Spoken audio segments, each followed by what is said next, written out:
শওকতকে চোর স্লোগান। ভাঙড়ের বাসন্তী হাইওয়ের ঘটকপুকুরের ঘটনা। আইএসএফ এর বিরুদ্ধে অভিযোগ তৃণমূল বিধায়কের। অভিযোগ অস্বীকার আইএসএফ নেতা।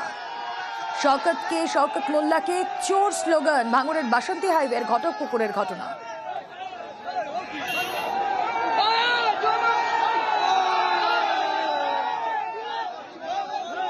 দেখুন, অসভ্যতা বর্বরতার একটা চরম উদাহরণ।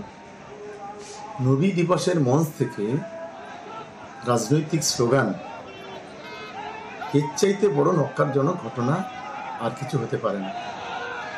তবে নওশাদ সিদ্দিকী এইটুকু বলবো, আব্বাসকে এই কথা বলবো, খেলা তুমি শুরু করলে, শেষটা কিন্তু আমরা করব। তুমি যদি আমার দিকে ঢিল ছোড়ো, আমি নিশ্চয়ই তোমার দিকে রসগোল্লা ছোড়ব না।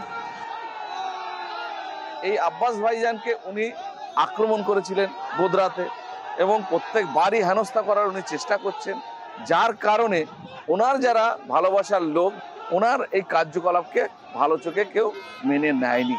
এই বিষয়ে উনি যথেষ্ট ওয়াকিবহল। তারপরেও এই দেখতে পাচ্ছে যে এইখানে একটা বিশাল ক্রাউড হয়েছে, সেখানে ঘন ঘন দুবার তিনবার সেই রাস্তা দিয়ে আপ ডাউন করা আর ওই ভিড়ের মধ্যে নিজে ঢুকে যাওয়া, এটা তো আমি মনে করি এক ধরনের প্রভোকেশন, অর্থাৎ প্ররোচনা দেওয়া, অশান্তি তৈরি করার জন্য। উনি যে কালকে এখানে একটা উত্তেজনাকর পরিবেশ তৈরি করেছেন, এর জন্য সম্পূর্ণ দায়ভার আমি তো বলবো ওনার।